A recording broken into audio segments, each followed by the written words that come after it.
అనంతపురం జిల్లా కేంద్రంలో మరి గౌరవ సూపరింటెండెంట్ ఆఫ్ పోలీస్ గారిని కలవడం జరిగింది. నేను మరి అలాగే గౌరవ శాసనసభ్యులు ప్రకాష్ రెడ్డి గారు, మాజీ శాసనసభ్యులు విశ్వేశ్వరరెడ్డి గారు, మరి సింగనమల అభ్యర్థి అయినటువంటి వీరాంజనేయులు గారు, మా YSR Congress party legal cell wing అంతా కూడా కలవడం జరిగింది. ప్రస్తుతం ఈ ఎన్నికల సందర్భంగా ఏవైతే రిస్ట్రిక్షన్స్ గ్రామాల్లో ఈ బైండ్ ఓవర్కి సంబంధించి చర్యలు తీసుకుంటున్నారో వాటిని రిలాక్స్ చేయమని, ఎలక్షన్లు మరి ఇప్పటి వరకు కూడా ఈ జిల్లాలో సవ్యంగా జరిగాయి. కేవలం ఒక చిన్న తాడిపత్రి నియోజకవర్గంలో తప్ప మిగిలిన నియోజకవర్గాల్లో ఎటువంటి అవాంఛనీయ సంఘటనలు కానీ, ఎటువంటి అరాచక శక్తులు కానీ ఏ నియోజకవర్గంలో కూడా ఇబ్బంది లేకోకుండా, అరాచక శక్తుల ప్రాబల్యం లేకోకుండా ఎలక్షన్స్ జరిగాయి. కాబట్టి మరి కేవలం ఒక ఇన్సిడెంట్ని ఆధారం చేసుకొని మిగిలిన నియోజకవర్గాల్లో ఎవరైతే రైతులు కానివ్వండి, ఎవరైతే ప్రజలు ఉన్నారో వాళ్ళకి ఇబ్బందులు కలుగజేయకోకుండా ఈ బైండ్ ఓవర్ ఏవైతే సంఖ్య పెట్టుకున్నారో వాటిని తగ్గించి మరి ముందుకెళ్లాలని రిక్వెస్ట్ చేయడం జరిగింది. ఎస్పీ గారు కూడా సానుకూలంగా స్పందించారు. తప్పుకోకుండా ఈ ఎన్నికలు ఏవైతే ఉన్నాయో అత్యధికంగా జరిగినటువంటి పోల్ శాతం జరిగినటువంటి ఎన్నికల్లో తప్పుకోకుండా వైఎస్ఆర్ కాంగ్రెస్ పార్టీ అధికారంలోకి వస్తుంది. జగన్మోహన్ రెడ్డి గారు ముఖ్యమంత్రి అవుతారు. మేమందరం కూడా మరి జగన్మోహన్ రెడ్డి గారి నుంచి కింది స్థాయి వరకు ఉన్నటువంటి మేమందరం కూడా వైఎస్ఆర్ పార్టీ శ్రేణులందరూ కూడా శాంతి కాముకులమే. మరి శాంతి భద్రతలు కాపాడటంలో మేము అన్ని జాగ్రత్తలు తీసుకుంటాం, ముందుంటామని కూడా అధికారులకు తెలియజేయడం జరిగింది. తప్పుకోకుండా ఈ ఎన్నికల్లో వైఎస్ఆర్ కాంగ్రెస్ పార్టీ విజయం సాధిస్తాం. అనంతపురం ఎస్పీ గారిని కలవడము శంకరనారాయణ గారు, విశ్వేశ్వరరెడ్డి గారు, వీరాంజనేయులు గారితో పాటు వెళ్ళి రిప్రజెంట్ చేయడం జరిగింది.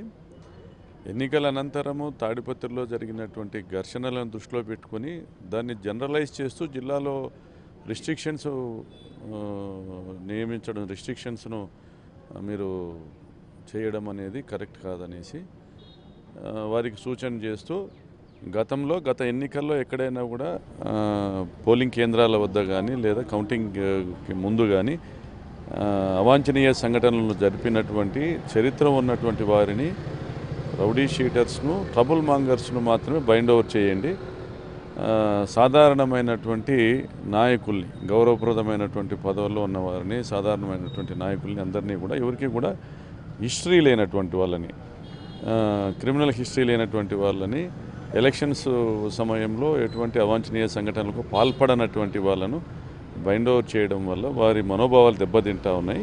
ప్రశాంతమైనటువంటి జిల్లా అనంతపురం జిల్లా, ఎన్నికల కమిషన్ ఏర్పాటు చేసినటువంటి బందోబస్తు, అది ఒక హోంగార్డ్ని ఇస్తే 4-5 పోలింగ్ బూతుల్ని మెయింటైన్ చేసినటువంటి పరిస్థితి, ఒక హోంగార్డు, ఒక కానిస్టేబుల్, 4-5 పోలింగ్ బూతుల్ని మెయింటైన్ చేసినటువంటి పరిస్థితి. ఎక్కడ కూడా పెద్దగా సిఆర్పిఎఫ్ బలగాలను తీసుకొచ్చి కానీ సిఐల్ని, ఎస్ఐల్ని, డిఎస్పీలను అందరినీ మోహరించి చేసినటువంటి ఎలక్షన్ కాదు ఇది. అనంతపురం జిల్లాలో ప్రతి నియోజకవర్గంలో కూడా మినిమం బందోబస్తుతో ఎలక్షన్లు సాఫీగా జరిగినాయి. ఎలక్షన్ల తర్వాత తాడిపత్రిలో జరిగిన దాన్ని విచారణ చేస్తూ ఉన్నారు. సో దాన్ని అన్ని నియోజకవర్గాలకు అన్వయించకుండా జనరల్గా మామూలుగా ప్రతి ఎలక్షన్లో ఏ పద్ధతిలో అయితే బైండ్ ఓవర్లు చేస్తారో, రిస్ట్రిక్షన్స్ ఏర్పాటు చేస్తారో దాన్ని ఫాలో కమ్మని చెప్పి రిక్వెస్ట్ చేసాం. మేడం కూడా ఆనర్ చేస్తానన్నారు. ఎన్నికలు ఈసారి చాలా ప్రశాంతంగా జరిగినాయి. ఒక తాడిపత్రి మినహాయిస్తే చిన్న చిన్న ఇన్సిడెంట్స్ కూడా ఎక్కడ జరగలేదు. అందుకనే తాడిపత్రి ఇన్సిడెంట్స్ని దృష్టిలో పెట్టుకొని ఇప్పుడు ఎన్నికలు అయిపోయాయని చెప్పి ఫ్రీగా ఉన్నారు పల్లెల్లో. వాళ్ళందరినీ ఒక ఊళ్ళో 10 మంది పైగా ఒక్కొక్క పార్టీ నుంచి బైండ్ ఓవర్స్ ఇవన్నీ చేయడం వల్ల లేనిపోని అలజడి సృష్టించినట్టు అవుతుంది. అందుకనే అదంతా కూడా అవసరం లేదు. ఏదైనా క్రిమినల్ రికార్డ్స్ ఏదైనా ఉంటే వాళ్ళని కలిస్తే బైండ్ ఓవర్ చేసుకోండి అనేది చెప్పడం జరిగింది. అదేవిధంగా ఒకవైపు ఏమో ఈ ఎన్నికల కమిషన్ మర్డర్ కేసులో ఉండి ఈ మధ్యనే కేసులు కొట్టేసిన వాళ్ళని కూడా ఏజెంట్లుగా అలౌ చేస్తూ ఉంది. ఇంకో పక్కేమో ఎన్నికలు అయిపోయిన తర్వాత ఇప్పుడు అందరినీ కూడా బైండ్ ఓవర్స్ ఇవన్నీ కూడా చేయించుకునేటట్టు ప్రెజర్ బిల్డప్ అవుతూ ఉంది.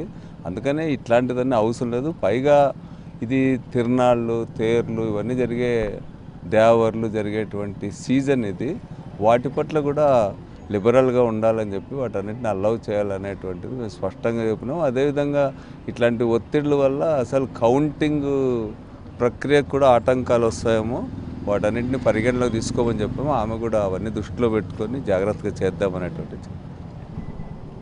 ఈరోజు అనంతపురం జిల్లా ఎస్పీ గారిని ఈరోజు కలవడం జరిగింది. అనంతపురం జిల్లాలోని పలు నియోజకవర్గాల్లోని గ్రామాల్లో సాధారణ పౌరులను కూడా ఈరోజు బైండ్ ఓవర్ కేసులు పెట్టేసి రమ్మని చెప్పడం జరుగుతూ ఉంది. ఈ విషయం గురించి ఎస్పీ గారితో కూడా మాట్లాడడం జరిగింది. ఎస్పీ గారికి కూడా కొన్ని ఇన్స్ట్రక్షన్స్ కూడా చెప్పాము. సాధారణ పౌరులు కూడా ఈరోజు బైండ్ ఓవర్ కేసుల కింద పెట్టేస్తే రేపొద్దున మేము కూడా చాలా ఇబ్బంది పడాల్సి వస్తుందని చెప్పేసి వారు చెప్తున్నారు. ఈ విషయాన్ని కూడా ఎస్పీ గారి దృష్టికి తీసుకెళ్ళాము. ఏదో కేసులు ఉండే వాళ్ళ మీద, అలాగే మర్డర్ కేసులు ఉండే వాళ్ళ మీద, ఇలాంటి వారి మీద బైండ్ ఓవర్ కేసులు చేసేసి వాళ్ళ మీద పెట్టండి అని చెప్పేసి మేము కూడా రిక్వెస్ట్గా చెప్పడం జరిగింది. ఖచ్చితంగా ఈ కౌంటింగ్ కేంద్రాలు రేపు దాదాపుగా జరగబోయే కౌంటింగ్ కేంద్రాల దగ్గర కూడా ఈ బైండ్ ఓవర్ చేసిన వాళ్ళని కూడా ఏజెంట్లుగా నియమించుకోవచ్చని చెప్పేసి ఎస్పీ గారు కూడా చెప్పడం జరిగింది. ఎటువంటి ఇబ్బంది పడద్దండి, ఖచ్చితంగా ఈ బైండ్ ఓవర్ కేసులు ఏమీ ఇబ్బంది ఏం లేదు. జస్ట్ ఎన్నికల కమిషన్ వారు కూడా ఎలక్షన్ కోడ్ ఉన్నంత వరకే చేస్తారు, ఆ తర్వాత కూడా తీసేస్తారు. ఎవరు అధైర్యపడద్దండి, ధైర్యంగా ఉండండి అని చెప్పేసి పౌరులకు కూడా తెలియజేస్తూ ఉన్నాము. ఖచ్చితంగా ఇన్స్ట్రక్షన్స్ కూడా ఎస్పీ గారి దృష్టికి తీసుకువెళ్ళడం జరిగింది. ఖచ్చితంగా కౌంటింగ్ కూడా బాగా చేయాలని చెప్పేసి, ఎటువంటి ఇబ్బందులు, ఎటువంటి అవాంఛనీయ సంఘటనలు జరుపుకోకుండా చేయాలని చెప్పేసి ఎస్పీ గారికి దృష్టికి తీసుకురావడం జరిగింది.